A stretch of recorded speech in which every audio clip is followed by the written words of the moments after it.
Hello दोस्तों, ये आज हम MCQ पार्ट 1 मगध साम्राज्य, ये हमारे टेस्ट सीरीज का अगला भाग है। इसमें आपको 20 क्वेश्चंस मिलेंगे जो मगध साम्राज्य और मौर्य साम्राज्य के उत्थान से संबंधित होंगे। ये क्वेश्चंस प्रीवियस ईयर्स को ध्यान में रखते हुए बनाए गए हैं। बुद्ध के मृत्यु के समय मगध का शासक कौन था? जब भगवान बुद्ध का अंतिम समय आया, यानी जब उन्होंने महापरिनिर्वाण ग्रहण किया, तो उस समय शासक कौन था? बिंबिसार था, अजातशत्रु था, उदयन या ब्रह्मदत्त था? ये क्वेश्चन प्रीवियस ईयर SSC और UPPCS में आया है। उत्तर हो जाएगा बी, अजातशत्रु। अगला क्वेश्चन है, हर्यक वंश का अंतिम शासक कौन था? हर्यक वंश का पहला शासक बिंबिसार था, तो उसका अंतिम शासक कौन था? अजातशत्रु, नागदशक, अनिरुद्ध और मुंड। ये अच्छा क्वेश्चन है, इसका उत्तर दीजिए। इसका उत्तर हो जाएगा ऑप्शन नंबर बी, नागदशक। अगला क्वेश्चन है, अवंती को मगध साम्राज्य में किसने सम्मिलित किया? अवंती यानी आधुनिक उज्जैन को मगध साम्राज्य में किसने सम्मिलित किया? काल अशोक ने, शिशुनाग ने, मुंड या अनिरुद्ध ने?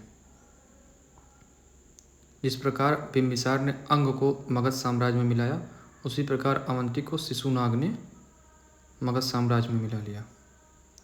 इसके उपरांत नया क्वेश्चन है, शिशुनाग के समय मगध साम्राज्य की राजधानी क्या थी? नागवंश के संस्थापक शिशुनाग के समय मगध साम्राज्य की राजधानी क्या थी? वैशाली, श्रावस्ती, चंपा या राजगृह?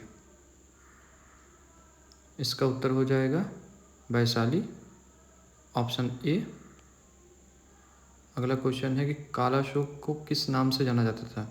कालाशोक को इतिहास के पन्नों में एक अन्य नाम से भी जाना जाता था। वह नाम क्या था? कृष्ण था, कीर्तिवर्धन था, काकवर्ण था या अशोक द्वितीय था? अशोक द्वितीय, काकवर्ण, कीर्तिवर्धन, कृष्ण। ऑप्शन सी सही हो जाएगा, काकवर्ण। कलिंग को मगध साम्राज्य में किसने मिलाया? बहुत ही बेहतरीन क्वेश्चन है। आधुनिक उड़ीसा, कलिंग को मगध साम्राज्य में किसने मिलाया? कालाशोक ने, महापद्मनंद ने, अशोक ने या समुद्रगुप्त ने? इसका उत्तर हो जाएगा ऑप्शन नंबर बी, महापद्मनंद ने। महापद्मनंद ने कलिंग को मगध साम्राज्य में मिला लिया था। अगला क्वेश्चन है, कौन सा प्रांत मगध साम्राज्य का हिस्सा कभी भी नहीं बन सका?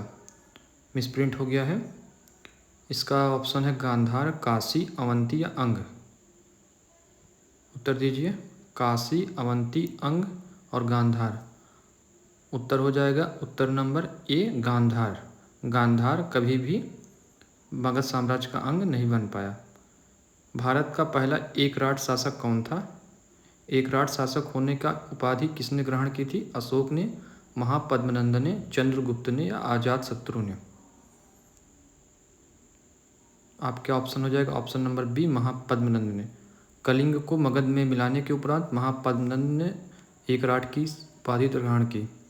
कुणिक की उपाधि से कौन जाना जाता था? कुणिक, अशोक, अजातशत्रु, बिंबिसार या उदयन? PGT का क्वेश्चन है। कुणिक के उपाधि से कौन संबोधित किया जाता था? अशोक, अजातशत्रु, बिंबिसार या उदयन? उत्तर हो जाएगा बी, अजातशत्रु। अजातशत्रु को कुणिक के नाम से संबोधित किया जाता था। अगला क्वेश्चन है, मेगस्थनीज, बहुत ही इंपॉर्टेंट क्वेश्चन है, किसका दूत बनकर मौर्य साम्राज्य में आया था? और किसका दूत बन के आया था? एंटियोकिडस का, एंटियोगोनस का, सेल्यूकस निकेटर का या टालमी फिलाडेल्फस का? यवन दूत था ये। ऑप्शन हो जाएगा सी, सेल्यूकस निकेटर का। प्रश्न है कि मेगस्थनीज की प्रसिद्ध पुस्तक का नाम क्या था? ये बहुत ही अच्छा क्वेश्चन है, इसको सबको उत्तर देना चाहिए। इंडिका है, रुबेला है, प्रिंस है या द किंगडम है? मेगस्थनीज की प्रसिद्ध पुस्तक का क्या नाम है? मेगस्थनीज प्रसिद्ध पुस्तक का नाम इंडिका है। अगला क्वेश्चन, ये PCS लेवल का क्वेश्चन है। सही कथन का चयन करें। मेगस्थनीज के अनुसार भारत में कभी भी अकाल नहीं पड़ता, ये स्टेटमेंट नंबर 1 है। अगला स्टेटमेंट है, भारत में दास प्रथा का प्रचलन नहीं है। मेगस्थनीज जब मौर्य साम्राज्य में रुका, उसने समाज को देखा और समाज के बारे में इंडिका में उसने लिखा। आपके ऑप्शन है, कथन प्रथम सही है, कथन दूसरा सही है, कथन दोनों सही है, कथन दोनों गलत है? उत्तर दीजिए। इसका उत्तर हो जाएगा कथन दोनों सही हैं, ऑप्शन नंबर सी। अगला क्वेश्चन है इसी प्रकार का, एग्रोनिमोई से क्या तात्पर्य है। एक टर्म आता है मौर्य साम्राज्य में, एग्रोनिमोई, क्या तात्पर्य है। यह नगर प्रशासन के लिए जिम्मेदार था। मार्ग का निर्माण भी इसी के अंतर्गत आता था।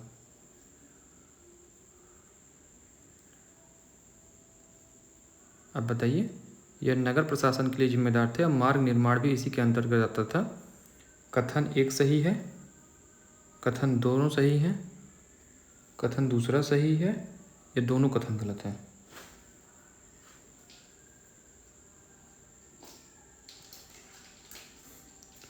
आपका ऑप्शन नंबर बी सही हो जाएगा, क्योंकि कथन नंबर 1 गलत है और दूसरा कथन सही है, इसलिए ऑप्शन नंबर 2 हो जाएगा। राज्य के सप्तांग संबंधी विचारधारा का प्रतिपादक कौन था।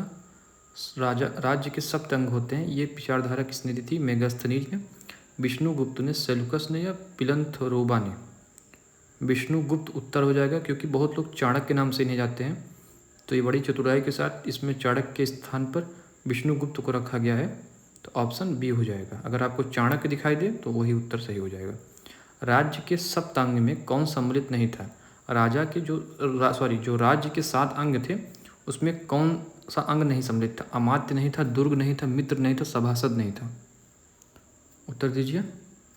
अमात्य नहीं था, दुर्ग नहीं था, मित्र नहीं था, सभासद नहीं था।